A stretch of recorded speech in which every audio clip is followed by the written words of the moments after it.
welcome to the NCAA March Madness Final Four, whatever we want to call this little bonanza thing we've been doing for 3 weeks here. The final recap. We're here with you on a Monday night, getting close to it's past your bedtime. I don't know what you're doing up, but they're with me here, joining with here again. Got Chris with me here. I got my brother Casey's been with me. These guys have been on with me most of the Final Four, most of the March Madness run here. We've been doing the recaps.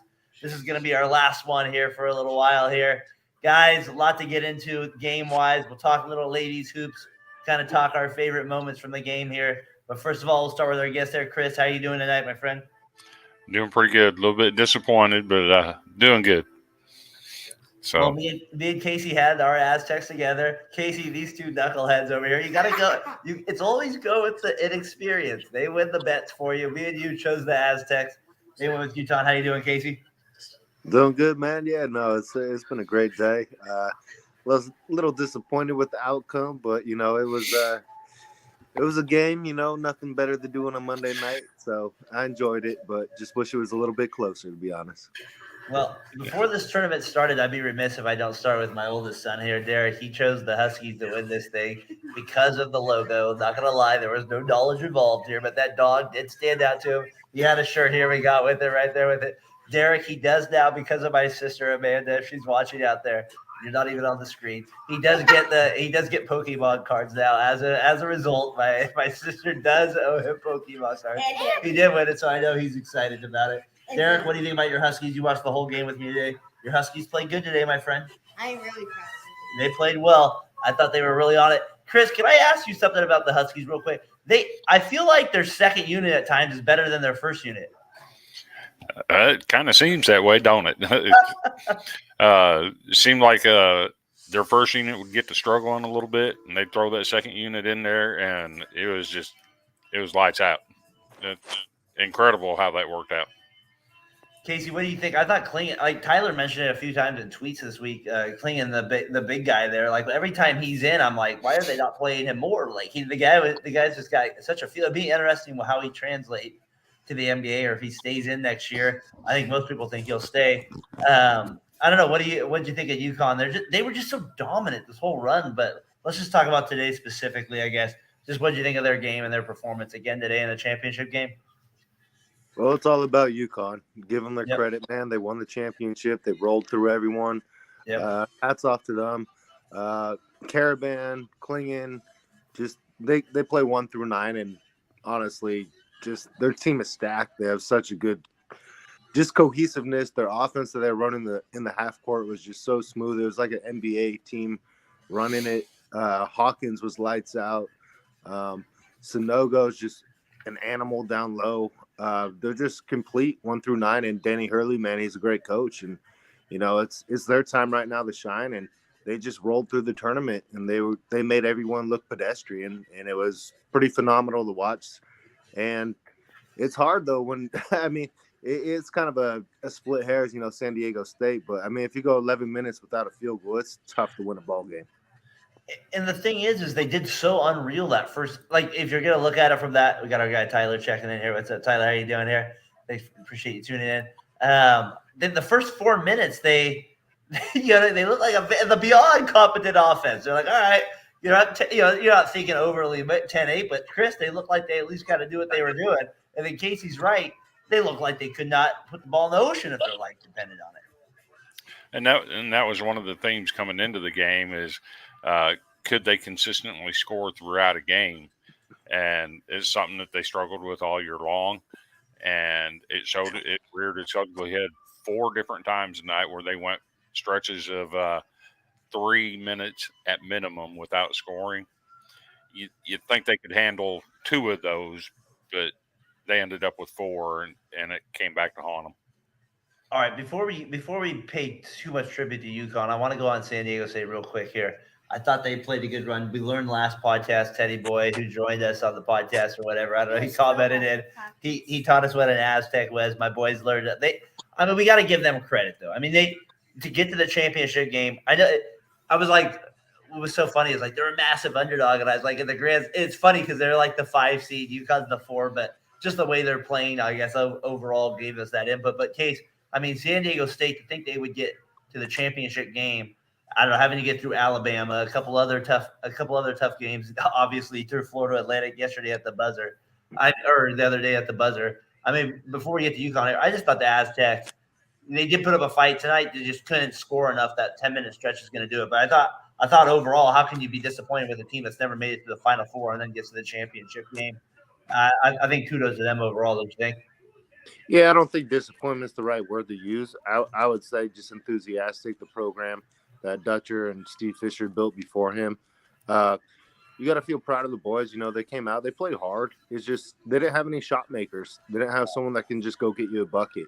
And it's tough when you can go without just a main scorer. They have a lot of guys that can, you know, defend well and fill it up, but they got it to 5 even, right? Like, I mean, that's no. And then he has that big 3 there. That's the thing. Like, it seemed like you're right. They were dead, and they make that run there. Yeah, it's just a resilient team. You know, I mean, they're led by, I believe they have 7 seniors on the team. So, you know, they're going to give it everything they had. And, you know, blood, sweat, and tears, they poured it all out on the floor. And, you know, just UConn was the better team. Sometimes you just look at it and, you know, in the grand scheme of things, you know, San Diego State, they pulled everything that they could to make that game interesting. And I thought they made it, you know, the final score won't indicate exactly how close it got towards the latter part of the second half. But I thought they gave UConn probably the hardest run that they've had in a game thus far in the tournament. And that's crazy, right, Chris? Because to think like that was their hardest run, it really wasn't like a tough game in that regards. That just proves how great UConn was. Yeah, and one thing about San Diego State is defense travels, and defense carried that team throughout the tournament. It was a great run for the Aztecs. Once the score got into the 50s at the 10-minute mark, you kind of start feeling like, you know, this isn't the kind of style that San Diego State likes to play. They want to win that game 59, 56, whatever. Yeah. They don't want to get into the 60s and 70s. And you kind of felt like at that point, like this could be trouble. But then they go on that run and they cut it 60 to 55. And for UConn, they answered the way you want a champion to answer. They end the game on a 16-2 run to close it out. They left no opportunity for San Diego State to get any closer. No, I thought my favorite part of the whole game might be the interview Dan Hurley had at halftime. I don't know if you guys heard that, but like I was listening to it. Derek here, and the lady interviews him right after, and he goes, "Hey, you were pretty upset with the refs there," and he goes, "Well, I just kind of disagree with a few things there," and he goes, but then the way he does it, Tyler, he goes, or Casey, he goes, "Well, they're doing a great job. I love all 3 of those guys over there." I love all 3 of those guys. Are doing a great job. And he even went on to say his team should be up 20. So I don't know. We'll go from there. Tyler's got a question here. Who are you guys rooting for? We answered that before, Derek. That was obvious. You were rooting for UConn because you get Pokemon cards. That is why. He didn't even spell my name right. I know he called you Chavi. He didn't What even did he call me? Look at Zavy. Yeah, Derek. Disrespectful. He spelled Tyler. my name wrong. The disrespect those guys. He spelled my name wrong. That seems to be a big theme this weekend is disrespect. Disrespect. Well, we will get into some disrespect here, Chris. I know you want to talk about that a little bit here. So we definitely will touch on some disrespect. I know Tyler will talk about it more this Sunday on our podcast, Fat Boy Fadeaway. All right, a couple of real points about that game. It was that halftime part. A couple of interesting points I just want to point out the game real quick before we move on is I thought there was a kind of that part where Trammell got that steal early in the first half, misses that layup, and then they go down and hit a big 3. Then obviously what we talked about at the end, San Diego State cuts it down to 5. They end up hitting a big 3 there, Hawkins, to cut it to 8. Obviously, to me, that was the shot of the game, right? For that was the point. San Diego State almost had to get them down to 1 at that point, down to 3 at that point. And that taking it to 8 was just such a big play at that point there. So huge play overall. UConn, congratulations. I'm going to say it again. They're official. Somebody I saw a tweet. They're officially a blue blood in that regard. Like 5 championships since 1999, Chris. Incredible. 5. I think they hold the key to the gates of the blue bloods right now. Yeah, absolutely. And they're weird though because they've gone on these 2-year awful runs, right? Like where they disappeared and then they come back. I don't know, Kevin Ollie a couple of years. It's just like 3 coaches to do it in 25 years. Like, it's not your normal way of doing things. No, it's pretty incredible. You know, you think about like Kansas and North Carolina and the Dukes, and Yeah, you can go on and on. But Kansas. you think about Connecticut, and I spoke last time. I think it's more of a women's college, but now the men's. When they get in the tournament, man, they're good. Like they play a different brand of basketball. And I think the biggest thing is when UConn gets in these tournaments, they can go 9 deep, and these are like 4 guys. 3 to 4 guys that can actually play in the NBA. I mean, they don't have maybe a top 10 overall pick, but they have guys in the mid tiers in the first round that, you just play as a complete team. And, everything you watched about them tonight, they have shooters, they have rebounders, they have guys that can play the court on the vision.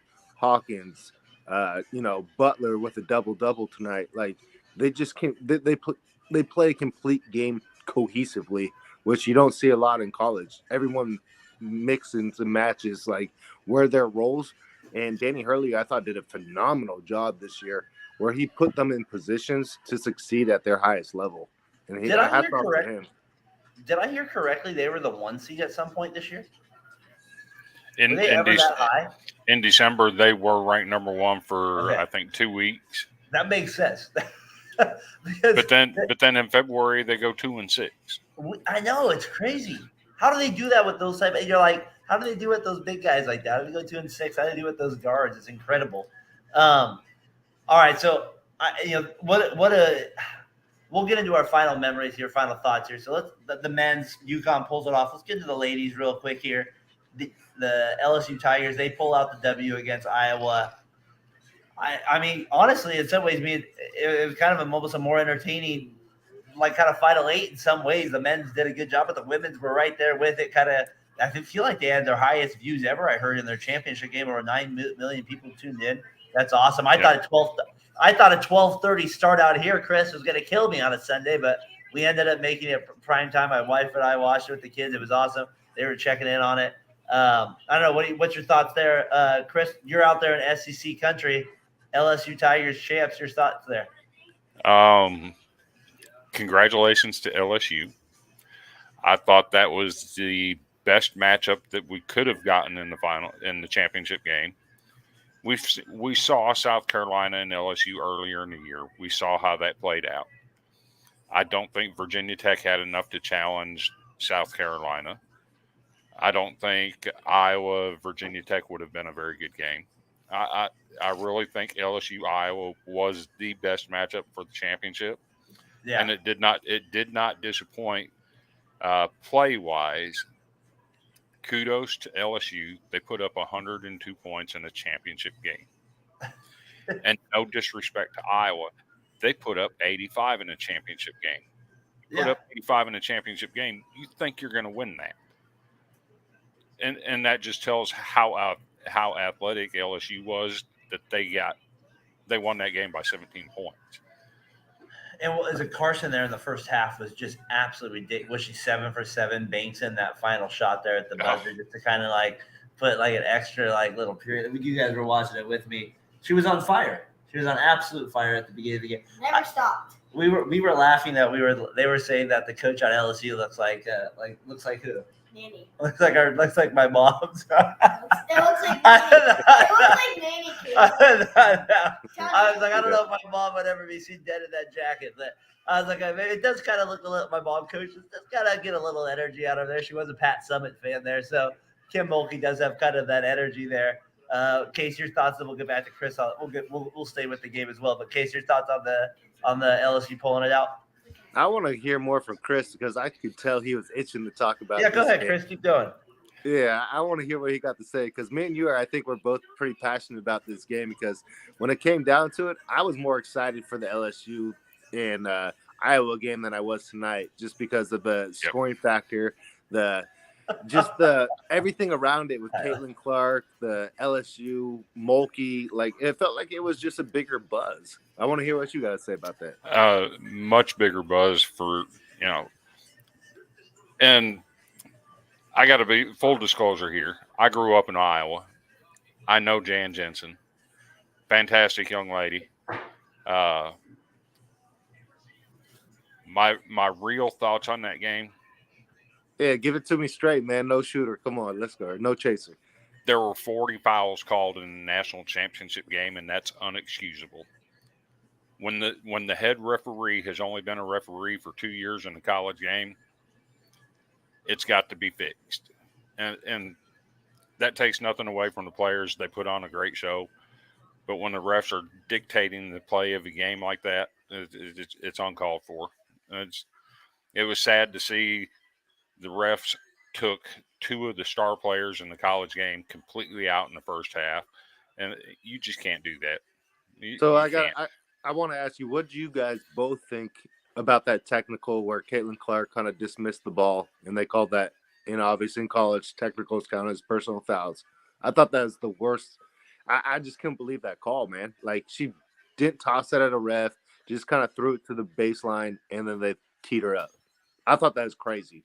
Just like, not only like you got a KYP, know your personnel, but this is a national championship game. Like, you can't be doing that stuff. So I actually saw an official today come out and give a statement about that. She was called for delay of game, and it was the second delay of game that Iowa had been called for. However, also in that clause of delay of game, it said if the delay does not affect the play of the game, it is to be ignored, and it was a dead ball. There was no delay of game. It was a dead ball. So it should have been ignored. It shouldn't have been called. Yeah. No, I mean, you see that thousands and thousands of times, and, that's a big call to get the fourth foul on the best player, maybe on both sides, really. I mean, it was just, I don't know. What do you guys think, Xavier and Derek? You watched the game. What do you think? Remember that play where she threw it out of bounds behind her back and she got the technical of me and Mom were yelling at the screen that was unnecessary. Yeah, you guys were so mad at me. We were not happy about that call. I just think it's one of those things where I think Chris said it well.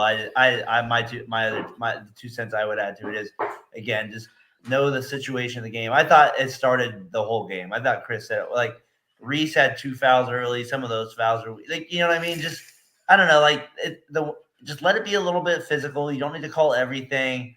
And I don't know. I just thought it was something that kind of like took the rhythm out of the game a little bit. And then in finals like that, you don't want to let the two best players.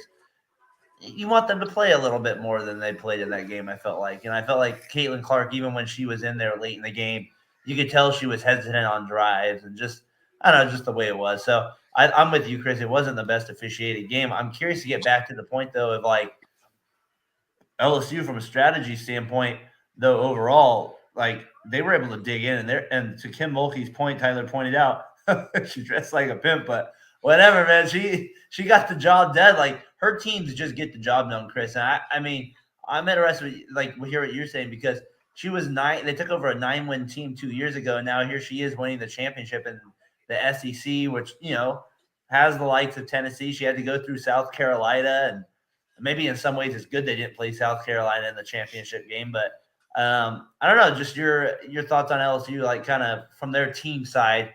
Obviously I know you're upset about Iowa not getting the calls. I respect that part of it, but to LSU's credit, they still won by double digits, and I thought they outplayed Iowa in the most part too. So Kim Mulkey Robertson, she has a unique way of getting her team to rise to the occasion. Yeah. And she did it when she was at Baylor. She did it again this weekend. She calls in a respect factor. And she makes her team feel like they've been disrespected to get the motivation factor going for them. And they played that up well all weekend long, that Iowa had disrespected them. I've not seen anything that Iowa did or said that was disrespectful to LSU. But they played it, and it worked to perfection. That's what Kim Mulkey does, and to her credit, it works. Yeah, I think Kim Mulkey is the ultimate players coach, right? She's gonna always have your back. She's just gonna, she's gonna yell at you when you mess up, man. Oh man, yeah. I mean, but she's got some swag to her too. You can tell they appreciate her, and all the comments all the players had in the interview, post game, they had nothing but admiration, respect, kind words, nothing but love, almost like a second mama to them. She just put them in position where they can be themselves. And I will get into that Angel Reese thing right We'll now. do that here right at this. Yeah. I want Go to ahead do it with it. right now. Casey, can I say because one thing real quick? Just on your Kim Bulky, you're like with the swag. Well, Tyler pointed out she does dress. So she definitely has a little swag with her right there. She for 3 straight outfits, man. She definitely had it rocking there. So let's get to that point with the Reese. The John Cena for our wrestling fans out there. What does this mean, Derek? That's what I thought. You can't see me. All right, so that's it. Yeah. Derek, what do you think, Case? And then we'll get Chris's thoughts on it as well. But Case, your thoughts with it. Did you find it a big deal? So there's a few points I want to make. I thought Angel Reese played a great game, most outstanding player of the tournament. She's definitely a baller, a great player, no doubt about that. The one takeaway I thought is she made it about herself and not the team. I think that's the one thing I took away from it was I don't really have a problem with the, taunting and, trash talk. It is what it is. It's part of the game. Yeah. I think she made it a point, though, to come towards Caitlin Clark, which I think Caitlin Clark does it more of a, to the crowd type of thing, not just singling someone out, finding them and making it a purpose to be about her. I think she's just in the game. Angel Reese, I felt like, was going at her. And I didn't see anything in the game that Caitlin Clark did necessarily towards LSU. She did it towards South Carolina. She did it towards Louisville.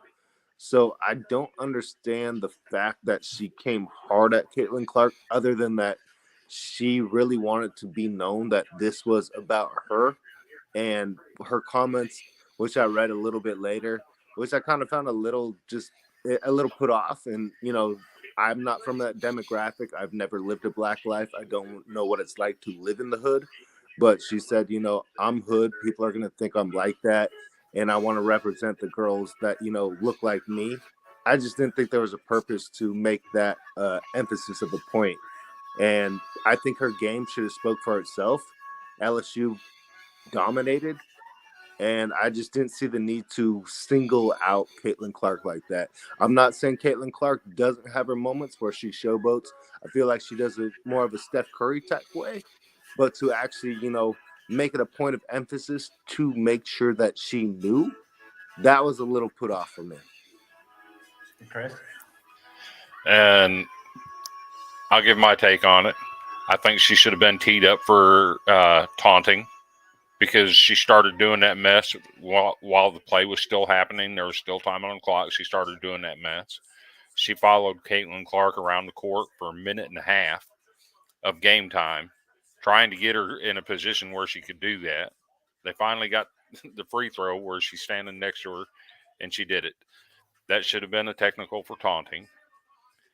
And then at the end of the game, when she chased her down and made it a point, Caitlin Clark just paid her no attention. I thought that was, you can say Angel Reese one-upped her by doing it, but I think the real one-up right there was Caitlin Clark not even acknowledging her. Yeah.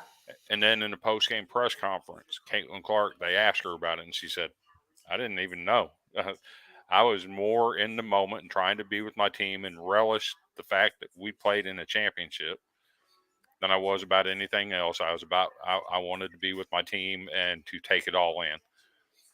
And the comments about Miss Reese saying that people have said all year that she's too hood and she's too this and she's too that.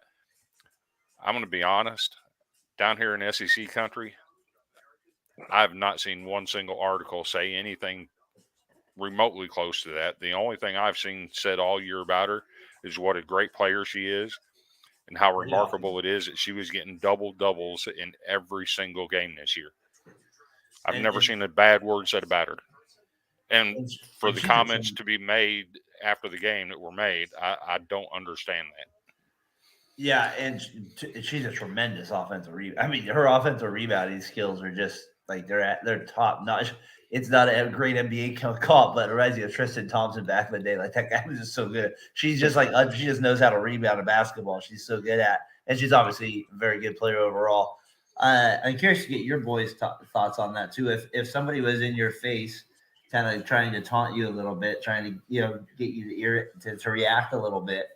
Chris just gave it a good example about how Caitlin Clark had to walk away in that scenario. How do you think you would handle that situation if somebody was in your face trying to say, "I'm about to win the championship"? How do you feel about that, Xavier? How do you think you would respond?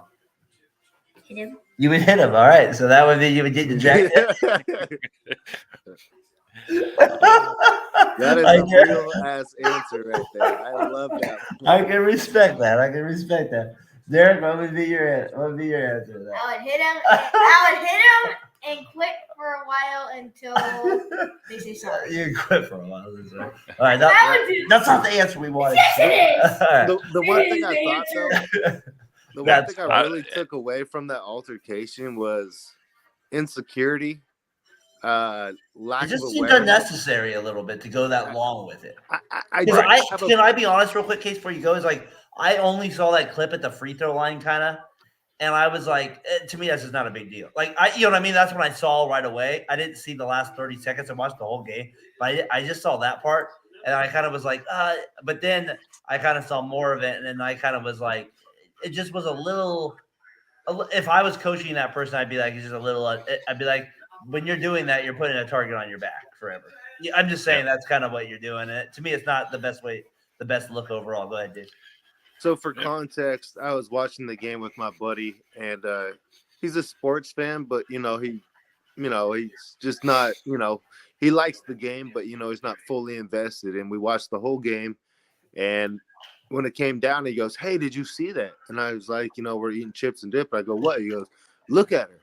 She's just coming right at her." And I was like, "What do you mean?" He's like, "Angel Reese, she's making a point like to, do the ring." And he's like, "Oh man," he's like, "Dude, like I don't understand why she's going that route. Like you've already got the game in the bag. You've already proved you're the better player for this game. You've already made it to the top. Why are you coming down and like to her level, so to speak? Why do you need to taunt her?" And I said, "Well, maybe she was talking trash during the game." And I said, and he told me, he's like, "Yeah, but he's like, think about the other teammates. He's like, after this game, they're going to be talking all about her. What about Carson in the first half? Like, if it wasn't for her, like they wouldn't be in the spot they're at right now." He's like, after the game, I guarantee you that this is going to be the only headline topic that they're talking about. And I didn't realize till I woke up this morning that was like the main thing on every show sports talk to lead with. And I thought it was, I won't say sad, but it just took away from the total team performance. And I think that's the only part where I had an issue with it. I don't think she understood in the moment. Maybe you're just so juiced up from playing and you've poured everything into this season. And she was the player of the year that she beat.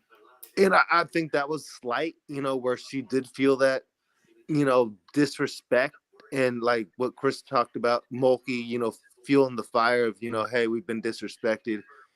But at the same time, I just didn't see the necessity to go that route because I think it took away from her performance and how good she was throughout the whole tournament. And now we're talking about this.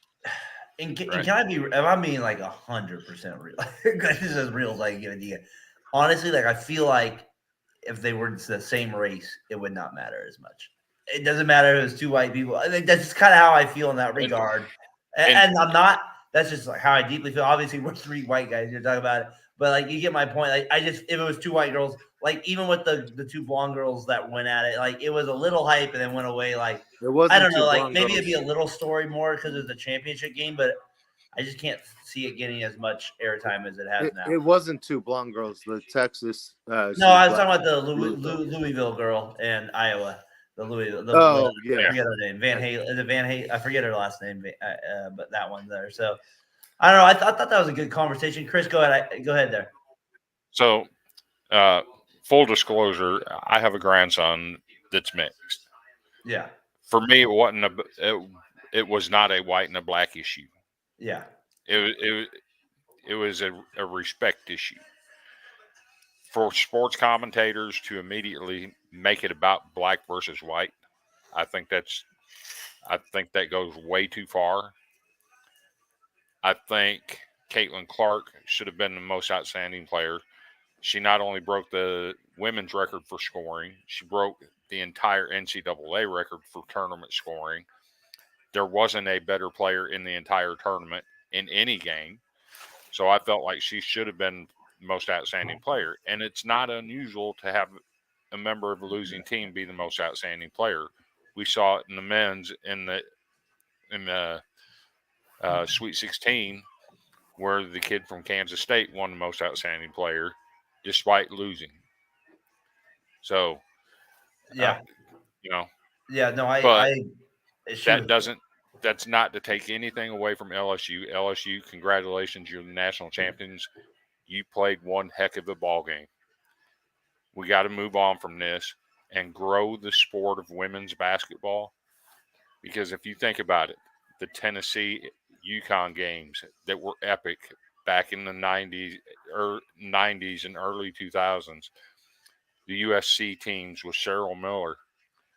Yesterday, Iowa LSU had 9.9 million viewers, and it is the most watched college basketball game of all time in women's college basketball. Let's grow the game from here, move on beyond where we're at. I think my brother had some internet issues. He'll hopefully be on here in a second. But I completely agree with you, Chris. I think that's the main thing is focus on the good things that happened in this tournament. We watched it. I had them watching the whole thing. We were watching Caitlin Clark. I was like, she made another three. My wife was even into it. We were jacked into the game the whole time. So I just think it was like a really good thing for the women's game in general. It's kind of a bad ending in that regard, but I think overall just a really good tournament. LSU, obviously the champion. First time ever in their school history, men's or women's, is my understanding that they're the champs. So very cool out there. Let's go to your favorite. Let's kind of end it here with this, and then we'll kind of give me your favorite memories and moments of March Madness, women's, men's, whatever. Just kind of give me your favorite moments of the tournament here. I'm going to have to say Princeton coming from 12 down to beat Arizona in the first round with under 5 to play. I think that was an epic moment, and that's got to be one of my favorites of the entire tournament.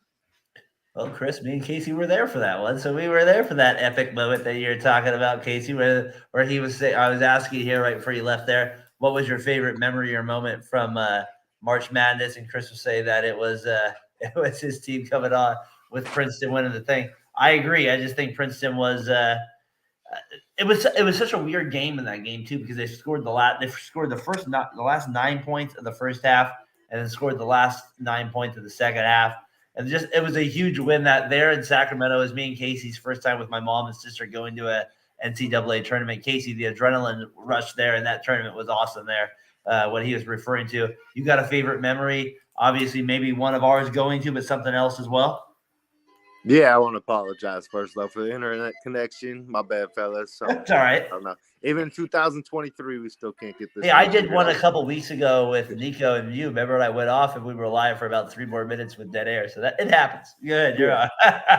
Definitely. I would just say, the whole San Diego State run. I don't really have the game specifically. Princeton, bias being there. I spoke about that a couple weeks ago or about a week ago, and I just think the whole run, locally, just being a California kid, just the run that they made was so improbable just because it was a collective team. They got 7 seniors on the team. It's something they'll never forget. It's something I won't forget because it's, we don't have Cal and Stanford and, just a lot of teams that are around. You got Mark Madsen, though, at Cal now, buddy. You got him back. But, it's been a minute since we've had, a California team actually in the dance kind of, go on this deep run. So it was it was special to watch, and like I said, just seeing them pour their heart out and they gave everything they had. It was fun to watch, man. I enjoyed every minute of this tournament, and it's a special time to be a sports fan. We got baseball and basketball, NBA playoffs coming up. Hey, this is one of the best months of the year, March, for sure. Yeah. Absolutely. October and March, I say, are one of the best. All right, boys, your turn here. We went through the whole thing, gentlemen. We got this tournament, Chris. We got this thing. My sister brought it for us at the Sacramento. This panel. We filled out every game. We're here finally at the end. We can fill out UConn at the end. boys, they've watched a lot of games with you. What's a moment that stands out to you that you like the most? Xavier's comeback. Which one stands out to you the most in the tournament? You got one? Xavier's comeback in the first round. I thought you might say that one, the big epic comeback there, where I like that the most because Arizona lost. And then my best friend is an Arizona fan, Chris Tyler. He goes, Sean Miller's the coach of Xavier. And he goes, I hate that smirk Sean Miller has after that win. So that was one of my favorite moments of the tournament. Derek, what's your favorite moment of the tournament you're watching so far? I got two. When the Huskies win. Yep, of course. When the players on the Huskies were waiting for the timer to go off, he was like prancing around. What it looks like. He was prancing around. That is what it looked like. They slammed the ball on the ground. He did. They were excited. That's what I'll say. The celebrations would never get old in a championship. They never get old in a championship game at all. I gotta say, guys, the one thing that stood out to me about this, Chris, there was a lot. We forget about the first couple rounds. There's a lot of buzzer beaters, close last second wins here. At the end, like Florida Atlantic, Memphis, we kind of forget. Like Florida Atlantic made it all the way to the Final Four. They were down 1, and they had to make a shot against Memphis to advance. Like that's how close they were to be eliminated in the first round. Like just all these good games. UCLA, Gonzaga, Miami, Indy, like all these matches we forget about. Alabama, San Diego State to even get there. Kansas get knocked out early against Arkansas. Musselman, getting the shirt off. All these good moments that we saw. I thought Tennessee making a little run there. Then they with their best, one of their better players out. I don't know. Like to me, the whole tournament, the last kind of buzzer beaters, it just kind of was a special tournament for me this year. It's the most I've been doing it in 10 years, Casey and Chris. So for me, maybe it was these guys getting into it. Maybe it was going to the game, but I don't know, Chris. Like to me, it was just a pretty exciting tournament, even though maybe the national championship didn't live up to what we were hoping it to. I mean, Butler hit a game winner last game. So when you look at it, the tournament was bookended by a last-second shot. Yeah. With Florida Atlantic moving on with the last-second shot and going home on a last-second shot in the Final Four. That's right. They bookended the tournament with last-second shots, and to see how many last-second shots there were. I've never seen that many in one single tournament. You see 2 or 3 every year. You see some overtime games or a shot to go to overtime, but not game winners. No. I was thoroughly impressed with how competitive it was this year. And I think Casey, me and you were in line for nachos for that Furman Virginia game when we were at Missouri, Utah State, and we were in line for nachos. No, maybe an early Teddy, but we were in there early. We were in line, and we saw that cannonball go up in the air, and Virginia hits that little buzzer beater at the the first game, and I remember everybody going crazy, and we were just like, "Come on, let's go!" This and that. So yeah, that was a great moment in there for sure. I gotta say, guys, we did this for 3 weeks. Casey, you've been with me a few times on Fat Boy Fadeaway over the years. You kind of had to take a little break. It's been awesome to have you on this tournament, like almost every episode with me here. Chris, you've been on almost every episode. It feels like with me as well, and it's kind of been our first time working together in this. I feel like it's been kind of a cool little thing here to go through the tournament with you guys. Chris, I know you've been doing the Golden Broom. I know you guys are going to be getting to SEC baseball. We did watch. Remember, we were watching college baseball at Papa's Pizza. It's our local pizza place, Chris. It was Tennessee versus, help me out, Texas A&M, I believe. I was thinking of you when we were watching it. I appreciate you joining us over this time, man. It's been awesome kind of getting to meet you a little bit over here and get your thoughts on college basketball. And obviously, you're very knowledgeable of basketball for sure. But I'm curious. Hopefully, we can have you on Fat Boy Fadeaway one of these times and get your thoughts on other sports as well. But just kind of what we just thanks for joining us and kind of maybe tell us where people can see you at and your final thoughts here. Been a pleasure to join and work with you guys. I've learned a lot from both of you being on these. On Twitter, I have my personal Twitter is VandyChris5, and my team my team account would be SBS_Vanderbilt. We do host the Golden Broom. It's a show dedicated to college baseball, and that is on the VSN Collegiate platform, along with all of our other fine partners. And I have a Facebook group if you're into college baseball. I have a Facebook group specifically dedicated to college baseball. And if you're a fan of a mid-major like San Diego State or Cal Poly, or, you want to talk some baseball, come join us up. We'll gladly add you to the group, and we love some mid-major talk. Yeah, I wanted to say, Chris, too, I'd be remiss if I didn't mention, doing this podcast with you and Darren and Nico from time to time. This is one of the favorite parts about, where sports brings people together. The tournament, just you being from a different part of, just the country, and, just, me and Darren, obviously, we go way back. He's my brother. We've been talking sports and playing sports since we've been out the womb, basically.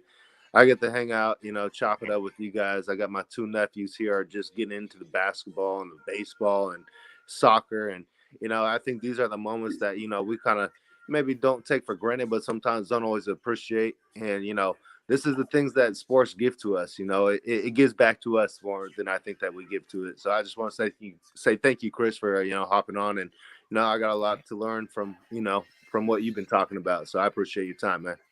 Yeah, and like I said, I appreciate being on here. To give you a little bit of background, I've always been a writer. I've done some sports writing over the years, and the podcasting and the video stuff is all new. It's all new to me. So 2 years ago, I started doing some post-game interviews after Vanderbilt baseball games. Yeah. And looking back to those and where I'm at now, I can't even tell I'm the same person doing it. The more I do it, the more comfortable I get, and it's just been a joy doing it and getting to meet you guys and talk to you. It's been well received and an educational experience. Well, when we have you on, we're definitely going to talk writing. Writing is one of those things. I tried to do it for a little bit. I wrote some articles. That is the hardest. That is hard to do, writing, and with a deadline, people. That's a whole different subject. Boys, it's been fun doing the podcast with you guys as well. You guys have been jumping on, making the fun. Todd, Xavier, we talked about your Musketeers earlier in the tournament. Appreciate you jumping on with it. Any final thoughts for the people here? Any final thoughts, Derek? Your Huskies are the champs. You get the Pokemon cards at the time as well. So we know you're excited about. One thing. Yeah, go ahead. Casey, tell Nanny that that girl basketball coach looks like her. Yeah, that's what Tyler said here. Tyler said, what she commented here. This is my wife commented. She coaches basketball. That they were talking about. She does. I'm telling you, Chris. She looks like my mom a little bit. I'm telling you, she does. I don't know. Tell that to Nanny, Casey. I don't know if I can see her in that outfit, Case, but I know I would love. We got to get her in that for Halloween. That's our goal. October. Don't do that. My sister Amanda, if you're listening, buy her that outfit. Me and Casey are lazy. We got to borrow Grace's. We got to borrow Grace's baby powder. Then she'll be exactly. Yeah, we can do that. Man. We got to do that. So I don't get out to watch a lot of movies, but I've seen pictures. She reminds me of the guy from what's the Tiger King? Oh yeah, where he's wearing the Netflix, green suit. Yeah, exactly. That's a good call there. Maybe they're married, so they're brother and sister, so we don't know that. All right, guys, that's our final episode. Yeah, go ahead. What's your final thought? You've been with me. What? You're shy. I know. What is it? What are you gonna say? No, you just want to say something. I know. All right, guys, that's our final thoughts here. Last episode here, doing the March Madness thing. I got Chris here. I got Casey Breyer. I got Derek Breyer. I got Xavier Breyer. And I'm Darren Breyer, your host. Okay, guys, until next year for March Madness, we'll see you then. Bye.